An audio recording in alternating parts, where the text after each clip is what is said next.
38-year-old Jake never imagined I would be getting ready for the burial of my stepfather. Memories sweep back like a tidal wave as I sit here organizing old pictures and planning. Death seems to cause one to consider a lifetime of events, both positive and negative. At 9 years old, my mother Sarah married Richard, my stepfather.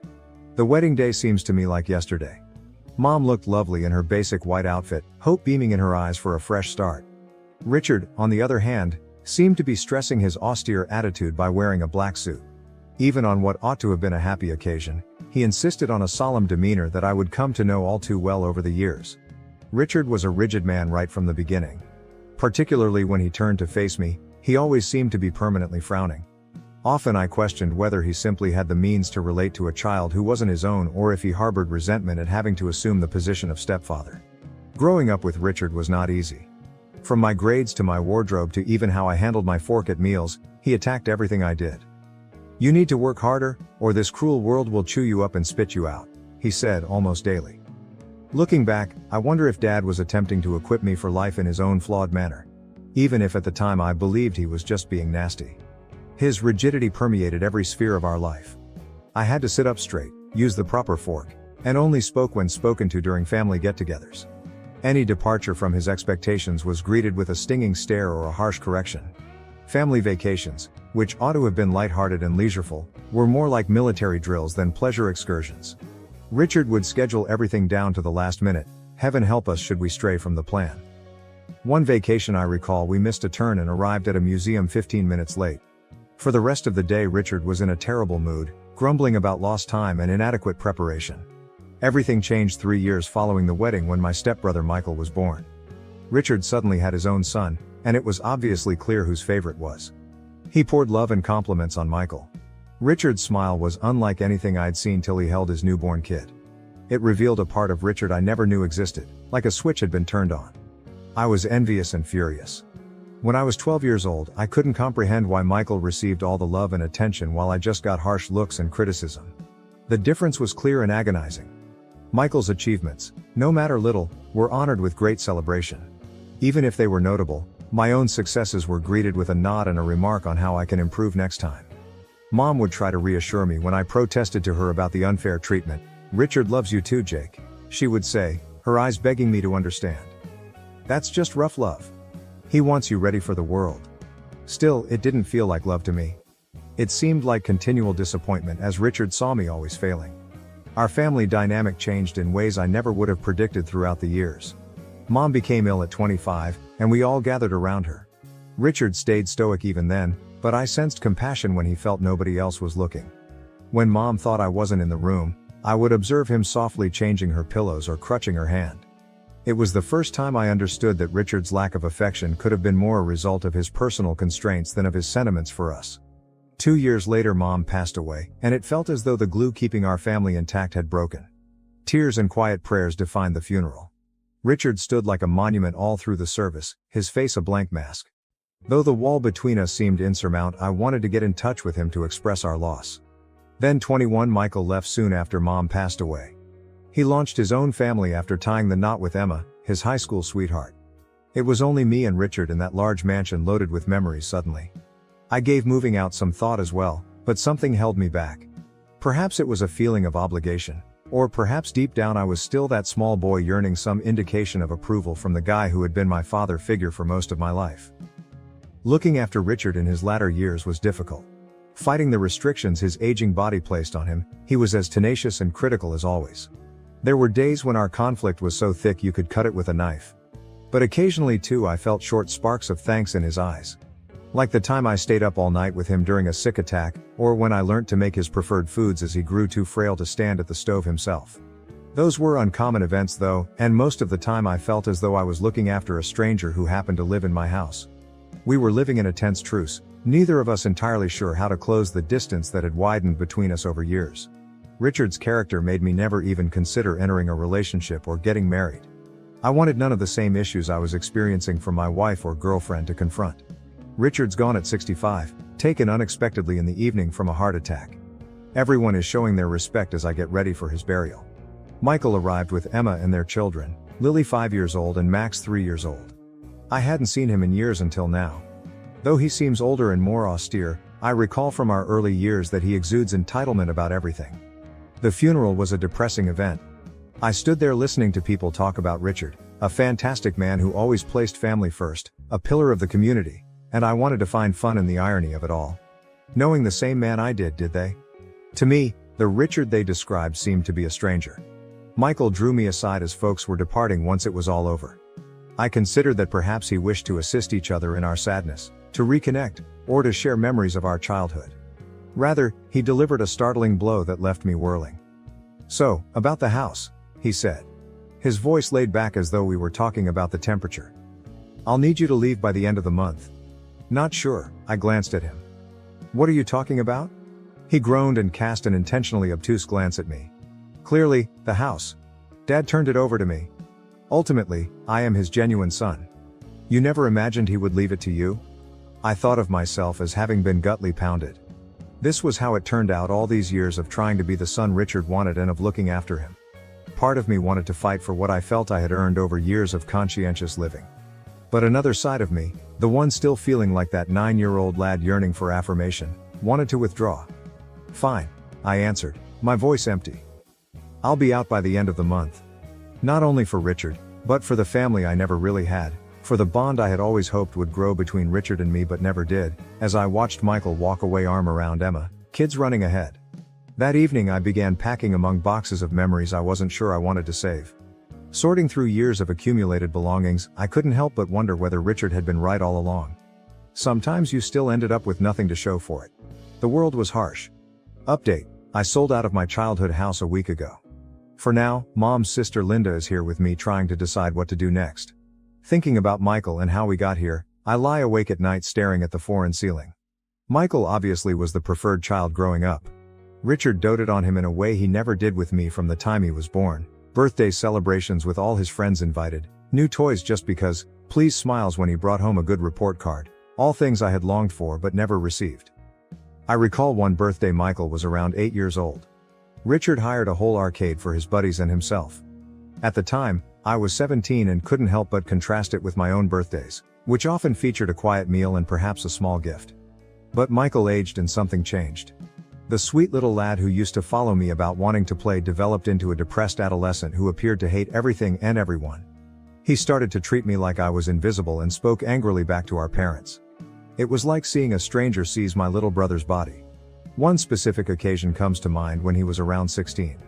Richard asked us about his marks when we were having dinner. Richard asked us both this kind of inquiry all the time. It was a regular one. Michael burst this time though.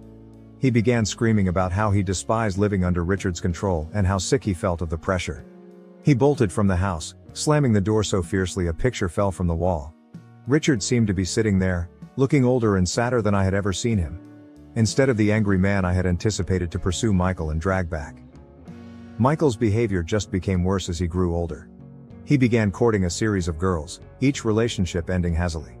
Late nights, missing curfews, and shouting battles with Richard that rocked the home abound. I tried to keep out of it, but the continual stress would inevitably affect me. Michael laughed it off when Richard tried to discuss respect and duty. "You can't control me anymore," he would say, and Richard would get this expression, a mix of wrath and despair, that I had never seen before. Then arrived the day he turned up with Emma as his bride. Not even among us knew he was seeing someone seriously, let alone getting ready for marriage. Walking in with Emma, little more than a teenage herself, he said they had eloped. I shall never forget Richard's expression. For once, he was silent. Mom tried to calm things down and welcome Emma into the family, but the air was clearly charged. Richard seemed to be straining to keep his cool and to find the proper words to speak to his kid. Emma claimed she wanted to live free from family meddling, apart. Michael thus packed his luggage and left, simply as that. He pledged to visit and keep in touch, but those pledges soon dropped off the list. Weeks became months devoid of his communication. His calls were always quick and often tinged with conflict. I assumed definitely he would come back when Mom fell ill, but he did not. He asked her periodically how she was doing, but always had a reason for why he couldn't visit. Work was hectic, the kids were sick, the car was in the shop. Something was always there. Hoping it would be Michael, I recall sitting next Mom's hospital bed and seeing her eyes flash every time the phone rang. More usually than not, it wasn't. It was me who had to phone Mom to let her know she died. He sounded very offended, full of regret for not visiting more frequently. He claimed he would try to make it to the funeral, but ultimately he did not show up, just a flower arrangement delivered to the funeral house accompanied by a card offering his sympathies. Feeling his absence like a physical hurt, I stood at the burial wondering how we had become so far apart. And right now here we are. Not motivated by love or obligation, the prodigal son returns for what he can gain. Thinking about how he swooped in and grabbed the house, acting as though he had some right to do so when he had left us years earlier, makes me enraged. I consider all the evenings I spent seeing to Richard, all the doctor's visits I accompanied, all the meals I made, and all the expenses I paid. And for what? To be thrown aside just like I never really mattered at all. But my phone calls as I'm staggered in these terrible ideas. It is Mr. Thompson, Richard's attorney. Telling me he has to talk about something vital, he sounds serious and asks me to come back to the house tomorrow. Uncertain on what to believe. Part of me hopes there's a mistake and maybe I won't have to abandon my house after all. Knowing how let down I have been in the past, another side of me is terrified to hope. I wonder what tomorrow will hold as I hang up the phone. Whatever it is, I am clear one thing. This is not going to be easy. I toss and turn the remainder of the night, my head ablaze with possibilities. Something so crucial that Mr. Thompson had to see me personally. Richard left something for me after all. Is it conceivable? Alternatively, is this only another letdown in a long run of disappointments? Feeling like a stranger, I stood before my childhood house the next day. To my astonishment, Michael's car was also in the driveway already. Breathing deeply, I entered. The familiar creak of the front door sent a pulse through me. Sitting at the dining room table, Mr. Thompson had a stack of documents before him. There were Michael and Emma as well, clearly agitated. With his demeanor unreadable, the attorney motioned for me to sit down. Seated, well aware of the tension in the room. "Thank you all for coming," he said with a firm business-like voice.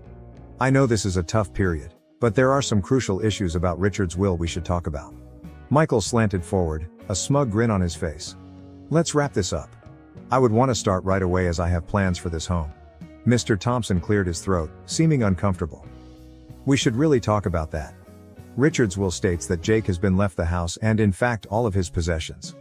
The room went still for a time. I felt as though I couldn't breathe. Had I heard him precisely? After all these years of believing I was never good enough, Richard had left everything to me. The first to react was Michael. "What?" he yelled, leaping to his feet so fast his chair dropped backwards. "That's not possible. Real son of his father is me. He wouldn't hand everything to Jake."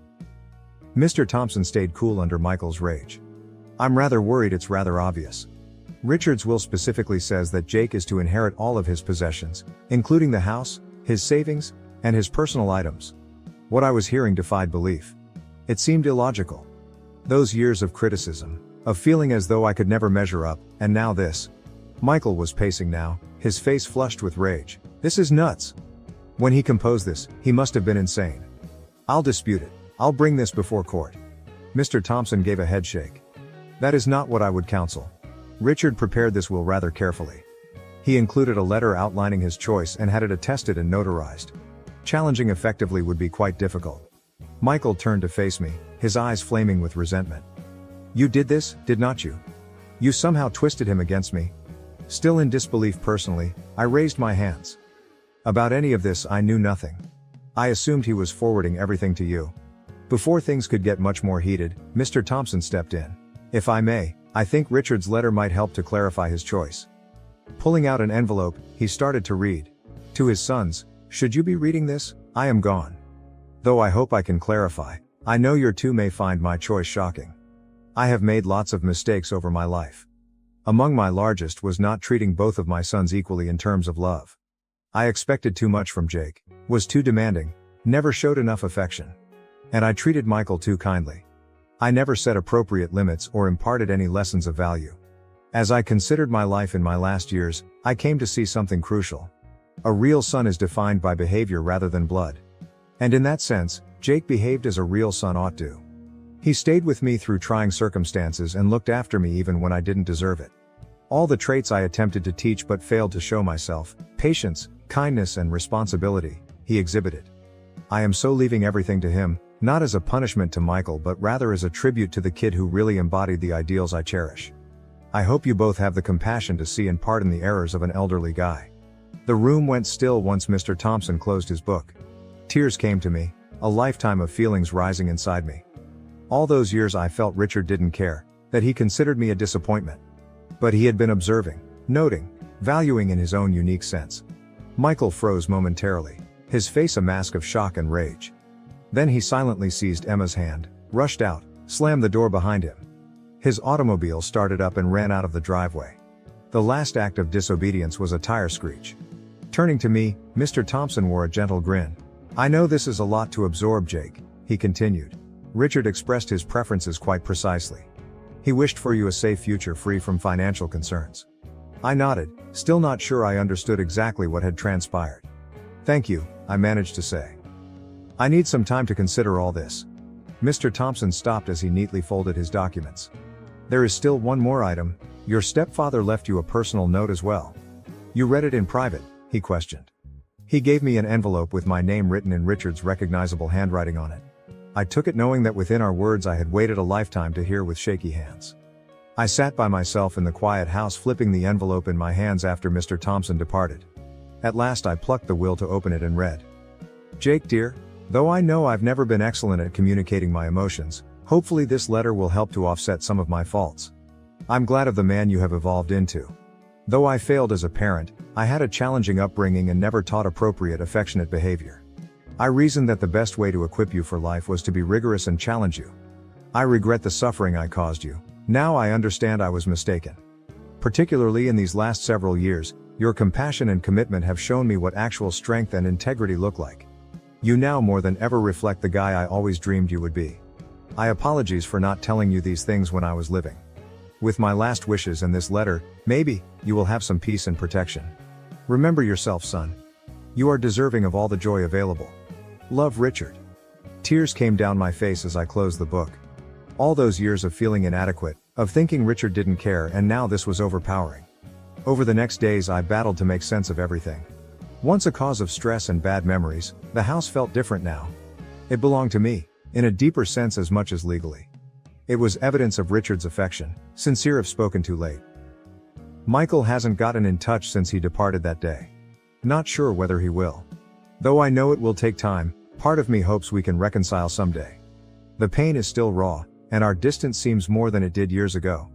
I have given family, the complexity of love and the numerous ways people show it a lot of thought. Though often harsh, Richard's love was sincere. It was flawed. In his own sense, he was working to equip me for life and build my resilience. Though I wish he could have discovered a softer approach, I now better understand him. Regarding inheritance, it goes beyond just money and real estate. One has responsibility. Richard trusted me to continue on his legacy and to live the ideals he loved. Although it's a difficult work, I'm resolved to meet expectations. I have chosen to create a scholarship fund in Richard's name from a portion of the bequest. It's for children from difficult situations so they may have the education and chances they might otherwise miss. Taking the teachings he imparted on me and paying them forward seems like the proper approach to honor his memory. I'm still trying to make sense of everything as I sit here now in the house that turned unexpectedly into mine. Fathers and sons have a complex relationship marked by frequently unsaid feelings and misunderstandings. Richard and I never had the relationship I wanted when he was alive, but his last act has given me an opportunity to better know him, to see the love always there, buried under the surface. I wish Dad had told me these things during his lifetime. We could have had talks, cleared the air, perhaps even created the relationship I so yearned for. But life does not always provide us tidy ends or flawless closure.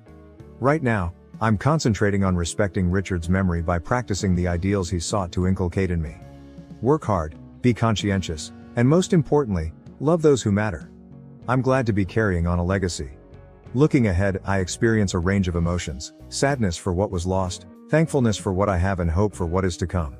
Richard's unexpected legacy has given me a fresh perspective of family, love and forgiveness in addition to financial stability. Though I never expected it, this is a new chapter in my life and I am ready to face it, bearing with me the lessons of the past and hope for a better future. That might ultimately be the best inheritance of all. Thank you for watching. If you haven't subscribed yet, please do so and hit the notification bell to stay updated with more shocking real-life stories happening around you.